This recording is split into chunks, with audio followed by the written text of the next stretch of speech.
हम लेके रहेंगे, है हक हमारा।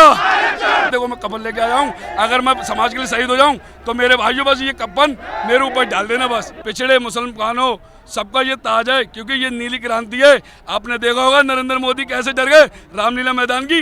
कंधों से बड़ी छाती नहीं होती और इंसानियत से बड़ी कोई जाति नहीं होती, और संविधान ही नहीं बचा तो इस जाति का क्या करोगे। मैं माननीय नरेंद्र मोदी जी से और सुप्रीम कोर्ट के जज से कहना चाहूंगा कि ये आदेश वापस ले लो, वरना ये दलित समाज के लोग तुम्हारे सुप्रीम कोर्ट में और नरेंद्र मोदी के प्रधानमंत्री के ऑफिस में ताला लगा देंगे हम वो लोग। अभी भी हमने सरकारों पे या सुप्रीम कोर्ट पे भरोसा नहीं किया है, और इसीलिए नहीं करते कि उनके चरित्र के अंदर न्याय नहीं है। नमस्कार, आप देख रहे हैं नेशनल दस्तक और मैं इस समय इंदिरा गांधी स्टेडियम में हूं। आप देख सकते हैं हमारे पीछे किस तरह से यहाँ पे जो आज़ाद समाज पार्टी का जो कॉल था, यहाँ पे चंद्रशेखर रावण जी का, उनके कॉल पे देश भर से लाखों लोग इंदिरा गांधी स्टेडियम में जुटे हुए हैं। और आप ये तस्वीरें देख सकते हैं, ये इंदिरा गांधी स्टेडियम का अंदर की ये तस्वीर है, और जहां तक ये हमारा कैमरा जा रहा है आप देख सकते हैं जहां पर भीड़ ही भीड़ नजर आ रही है। और एक तरफ यहाँ देख सकते हैं यहाँ पे वीरांगना फूलन देवी जी का भी ये पोस्टर हाथ में लेकर आए हैं। कहाँ से आए हैं आप सर? सर हम लोग उत्तर प्रदेश से गोरखपुर से हैं। गोरखपुर से आप आए हैं? जी सर। वीरांगना फूलन देवी जी की तस्वीर, वीरांगना फूलन देवी को जानते हैं? जी सर। तो ये दूसरे तरफ आप देख सकते हैं कलम के बादशाह बाबा साहब अम्बेडकर जी की ये तस्वीर है, और ये दूसरे तरफ चंद्रशेखर आजाद जी की ये तस्वीर, चंद्रशेखर आजाद जी जो मेंबर ऑफ पार्लियामेंट है।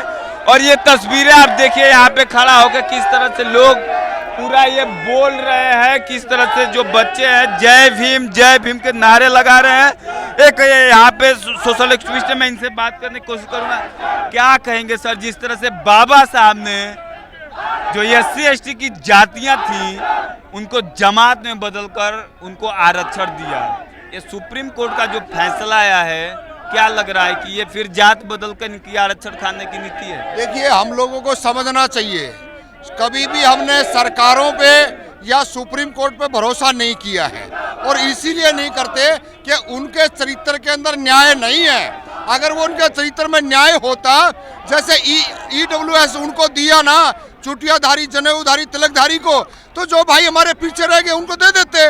लेकिन ये चोर मुशेरे भाई हैं, ये चाहते हैं कि आपस में भाई से भाई को लड़ा जाए। ये तो हमने आप सोचना पड़ेगा कि हमने क्या करना है। हम आपस में लड़ेंगे नहीं, लेकिन EWS के तर्ज पर ही हमारे को जो पीछे जो समुदाय रहा है, जिसको एक ही काम पे रखा गया है, सफाई का काम ब्राह्मण क्यों नहीं करता, सफाई का काम ठाकुर क्यों नहीं करता, बनिया क्यों नहीं करता है, ये सारे का सारा जो पुश्तैनी काम दिया गया ना, अब समय बदल चुका है। और ये क्राउड आप देख लो, आने वाले समय के अंदर यही इस देश के हुक्मरान होंगे। और जैसे हरियाणा से संकेत हो चुका है, शैलजा जी ने कहा ना कि हरियाणा के अंदर मुख्यमंत्री मैं बनूंगी, मैं क्यों नहीं बन सकती हूँ। तो ये इस तो हमारे लोगों को सोचना चाहिएगा कि हम टुकड़े टुकड़े गैंग बन के रहेंगे या जहां हमारी बारी आएगी वहां जाएंगे। इशारों में आप समझ गए होंगे कि हरियाणा के अंदर जो गुंडों को हम सत्ता में नहीं आने देंगे, हम उन लोगों को जो जिसके चरित्र में न्याय है वो लोग आ गए हैं। चलिए, एक भाई साहब हैं, क्या कहेंगे सर, सुप्रीम कोर्ट का जो फैसला आया है इसको आप कैसे देखते हैं? हम लोग तो पहली बात ये बताना चाहेंगे, हम लोग महाराष्ट्र से आए हैं। महाराष्ट्र से आप आए हैं? हम लोग महाराष्ट्र से आए हैं, और भाई के साथ में हम काम कर रहे हैं 7-8 साल से, भीम आर्मी के माध्यम से काम कर रहे हैं। ये जो सुप्रीम कोर्ट ने जो फैसला दिया है, ये सरासर गलत फैसला है, जो SC ST के अधिकारों का हनन करता है। और ये क्रिमिनल लगने के बाद में हमारी जो भी गणना होगी वो सबके समान हो जाएगी, और हमारे जो न्यायिक अधिकार रहेंगे, जो हमारे मौलिक अधिकार रहेंगे, वो सब नष्ट हो जाएंगे।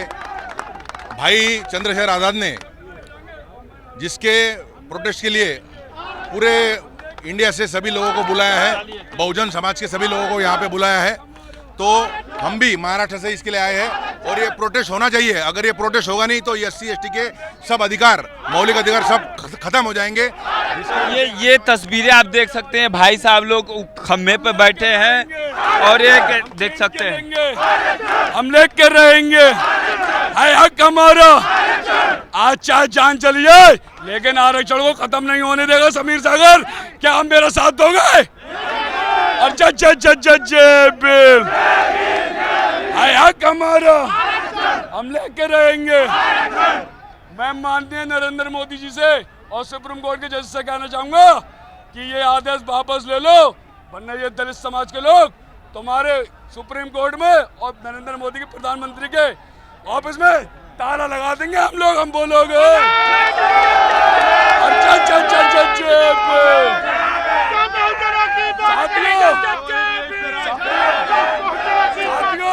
चलिए, तो ये देख सकते हैं, ये भाई साहब कह रहे हैं कि जो बहुजन की बात करेगा वो देश पर राज करेगा। क्या कहेंगे? हाँ, जो बहुजन की बात करेगा वही दिल्ली पर राज करेगा, अन्यथा नहीं करेगा। तो आज तो सारे लोग संविधान और बहुजन की बात कर रहे हैं। हाँ जी, कर रहे हैं हम लोग। मोदी जी भी कर रहे हैं। मोदी जी का तो दिखावा है, ठुल्लू है और कुछ नहीं जी की तरह कुछ नहीं है, सिर्फ जुमला। आपने देखा होगा कि 15 लाख आएंगे खाते में, कितना है आया बताओ? कुछ आया? मोदी जी बात नहीं कर रहे हैं आप लोगों की। मोदी जी दलित, पिछड़े, अल्पसंख्यक मुसलमानों के विरोधी हैं। वो कभी हमारे हितों की बात नहीं करेंगे। अगर वो हमारे हितों की बात करेंगे, आज मुस्लिम समाज पे और दलित समाज पे इतने अत्याचार हो रहे हैं, तो नरेंद्र मोदी उनकी आवाज क्यों नहीं उठा रहे हैं? क्यों कानून व्यवस्था ठीक नहीं कर रहे हैं? बताइए आप। कौन आवाज उठा रहा है आपकी? हमारी आवाज सिर्फ एक ही नेता है, हमारा भाई चंद्रशेखर आजाद और भीम आर्मी के लोग, राजा समाज पार्टी के लोग। बताओ। तो ये देख सकते हैं, ये कह रहे हैं कि हमारा आवाज एक ही लोग उठा रहे हैं, चंद्रशेखर। राहुल गांधी विपक्ष के नेता वो नहीं। राहुल गांधी तो एक बहरूपिया है। अभी लोकसभा चुनाव में संविधान लेके घूम रहा था, अब आज आरक्षण पे बात आ रही है तो देख ही ना रहे। वो तो यार क्या कहूँ उसके बारे में, पप्पू है, क्या कहूँ उसके बारे में? वो बात नहीं कर रहे हैं आपकी। वो तो यार एक गप्पी फैलाने वाला है। वो क्या है? वो इस देश राहुल गांधी विपक्ष के नेता हैं, आप उनको पप्पू कह रहे हैं। पप्पू नहीं, वो पप्पू ही है। मैं तो बताऊँ कैसे।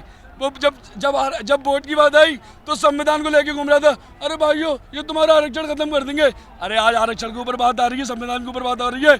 आज तुम 24 आते बैठो तो काहे के हमारे तेजी हो भैया? बताओ साथियों, आने वाले चुनाव में इस राहुल गांधी को और अखिलेश यादव को इन्हें जड़ से उखाड़ने का काम करेंगे। तैयार हो? आप तो वो जाति जनगणना की बात कर रहे हैं। जाति जनगणना करा के सबको आरक्षण देंगे। देखो, पहले तो उनकी जहाँ सरकार है वहाँ पे जाति गणना कराएं, और फिर यहाँ पे हम जाति गणना के लिए हम लड़ रहे हैं और हमारे भाई भी लड़ रहे हैं। वो हमारे लिए हमें अपना हितैषी न बनाए। उनकी सरकार में पता है, जब बाबा साहब को गांधीयन कंपनी ने सांसद तक न दिया, वो हमारे हक अधिकार की बात करेंगे। ये मनुवादी लोग हैं। भाजपा एक नागनाथ है और एक सांपनाथ है, कांग्रेस। बताओ।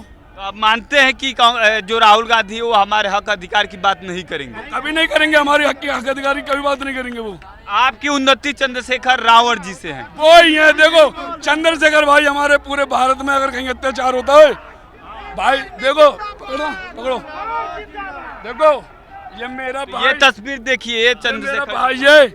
अगर दलितों पे पूरे भारत में कोई बात होती है तो मेरा भाई, मेरा शेर हमेशा तैयार रहता है, चाहे वो मुसलमान हो। आपने CNRC का मामले में देखा होगा, मेरे भाई ने 1 महीना जेल काटी थी और मैंने बदायूं से 5 दिन जेल काटी थी CNRC में, क्योंकि मुस्लिम समाज भी हमारा भाई है। देखो, ये हमारा भाई खड़ा है। देखिए, बाबा साहब डॉक्टर भीमराव अंबेडकर ने हमें समानता सिखाई है और संविधान में लोकतांत्रिक धरातल से सभी को समान अधिकार दिया है। तो आज़ाद भारत में सभी को आज़ादी है। आप किसी भी नेता को, किसी पार्टी संगठन को चुन सकते हैं, लेकिन मैंने आदरणीय चंद्रशेखर आजाद को अपना नेता माना है और मैं भीम आर्मी भारत एकता मिशन मुजफ्फरनगर से मोहम्मद आसिफ, नगर अध्यक्ष एवं जिला प्रवक्ता और आजाद समाज पार्टी का पूर्व प्रत्याशी वार्ड नंबर 41 रह चुका हूं। और मेरा नेता ने मुझे आवाज लगाई, मैं दिल्ली पहुंचा हूं। अब आप कुछ और सवाल करिए, मैं उसका भी जवाब दूंगा आपके लिए। कैसी बात कर रहा है? मैं इसका छोटा भाई हूँ, मेरे भाई का शेर का। ये शेर है, इसने मुझसे कहा है, समीर अगर कभी भी समाज पे अत्याचार हो तो मरने से मत डरना। देख, तेरी तरह जैसे मैं कफन लेके चलता हूँ, ऐसे तू भी कफन लेके चला गया। देखो, मैं कफन लेके आया हूँ। अगर मैं समाज के लिए शहीद हो जाऊँ तो मेरे भाइयों, बस ये कफन मेरे ऊपर डाल देना, बस चाहे कुछ भी हो जाए, समाज के लिए हमेशा लड़ता रहूंगा। आप लोग मानते हैं कि जो ये नीला गमछा है वो आपकी शान, मान, मर्यादा और कफन तक आज बता रहे हैं? देखो, ये हमारा ताज है, ताज। यह दलित समाज का ताज है, पिछड़े मुसलमानों सबका ये ताज है, क्योंकि ये नीली क्रांति है। आपने देखा होगा नरेंद्र मोदी कैसे डर गए रामलीला मैदान की परमिशन तक कैंसिल कर दी। और देख लो आज अभी जलवा, अगर अभी भाई चंद्रशेखर आजाद जी ने ऐलान नहीं कर दिया, भाई लिसन टू मी, अगर भाई चंद्रशेखर आजाद जी ने ऐलान नहीं कर दिया कि संसद घेरना है, तो नरेंद्र मोदी ना अपनी कुर्सी लेके भागेंगे साथ में और अपने सांसदों को। देश के प्रधानमंत्री नरेंद्र मोदी जी को आप कह रहे हैं भाई कुर्सी लेके भागने की? वो जब बहुजनों से टकराव हुए तो यही होगा भैया। एक मिनट, जब जो बहुजनों की बात करेगा वही दिल्ली पर राज करेगा। चलिए, तो ये भाई साहब थे और ये लोग भारत का संविधान बदलने की बात करते हैं। मैं उनके लिए बोलना चाहूंगा कि ये लोग आरक्षण को खत्म करने की बात करते हैं, भारत के संविधान को बदलने की बात करते हैं। तो मैं उनसे कहना चाहूंगा कि कंधों से बड़ी छाती नहीं होती, कंधों से बड़ी छाती नहीं होती, और इंसानियत से बड़ी कोई जाति नहीं होती, इंसानियत से बड़ी कोई जाति नहीं होती। और दीपक ही नहीं बचा तो बाती का क्या करोगे, और संविधान ही नहीं बचा तो इस जाति का क्या करोगे, इस जाति का क्या करोगे। ये देखिए, संविधान ही नहीं बचेगा तो जाति क्या करोगे, भाई साहब का नारा था और आप लोगों ने सुना। और ये देख सकते हैं पूरी की पूरी जो गांधी स्टेडियम है वो भरा हुआ है, इंदिरा गांधी स्टेडियम। और ये देख सकते हैं यहाँ पे पोस्टर बैनर भी लगा हुआ है। ये महारैली देख सकते हैं, ये जो जातिवार जनगणना शुरू की जाए उस पर ये पोस्टर पर साफ स्पष्ट शब्दों में लिखा हुआ है कि जो जातिवार जनगणना है उसको जल्द से जल्द शुरू किया जाए। और ये आप देख सकते हैं नीचे जो है आजाद समाज पार्टी कांसीराम मंडल कमीशन की साथ ही की सभी सिफारिशों को लागू किया जाए। जो मंडल कमीशन लागू हुआ था सभी सिफारिशों को लागू किया जाए। और ये देख सकते हैं निजी क्षेत्र में आरक्षण की व्यवस्था की जाए। जो निजी क्षेत्र आप लोग सभी लोग जानते हैं जो कारपोरेट घरानों का कब्जा है वही निजी क्षेत्र है, उसमें आरक्षण को लागू किया जाए। ये शोषित वंचित जातियों को ईडब्ल्यूएस की तरह अलग से 10% आरक्षण दिया जाए। ये बहुत बड़ा सवाल है। इस पर लिखा हुआ है कि जो शोषित वंचित जातियां हैं उनको ईडब्ल्यूएस की तरह 10% अलग से आरक्षण दिया जाए। जो आरक्षण है SC ST का उसमें से जो जातियां हैं जो पीछे छूट गई हैं उनके लिए अलग से आरक्षण दिया जाए। फिर जातिवार जनगणना की शुरू की जाए, रिजर्वेशन इन प्रमोशन लागू किया जाए। और भी आप देख सकते हैं सेना और न्यायपालिका में सभी जगहों पे उपक्रमों में आरक्षण लागू किया जाए। तो ये तमाम मुद्दों पर हम लोगों ने बात की यहाँ पे। तो सुप्रीम कोर्ट का जो फैसला है वो साफ साफ इंगित करता है और बात करने से वो चीज़ें निकल कर आ रही हैं कि जो SC ST OBC को जातियां जो बनाकर इस देश में जात कब लागू होता है जब देश के मूल निवासियों का जल जंगल जमीन पर कब्जा हो जाता है। जाति बनाकर उनके जल जंगल जमीन का कब्जा किया जाता है और बाबा साहब अम्बेडकर आते हैं जो जातियों को जमात में बदलते हैं, SC ST OBC बनाते हैं और उनको रिजर्वेशन लागू करते हैं। लेकिन आज जिस तरह से जो फैसला आ रहा है सुप्रीम कोर्ट का, फिर जातियों में बदलकर उनके हक और अधिकार को छीनने की कोशिश की जा रही है। ये यहाँ पर बात करने के दौरान निकल कर आया है। आप क्या सोचते हैं हमें कमेंट बॉक्स में जरूर बताइए। शुक्रिया। नेशनल दस्तक की आपसे गुजारिश है कि अगर इसको बचाना चाहते हैं तो नेशनल दस्तक को सब्सक्राइब करने के लिए रेड कलर के सब्सक्राइब बटन को दबाएं, फिर बेल आइकन की घंटी दबाएं। नेशनल दस्तक को बचाने के लिए बहुत जरूरी है कि हर खबर को शेयर करें, लाइक करें, कमेंट जरूर करें।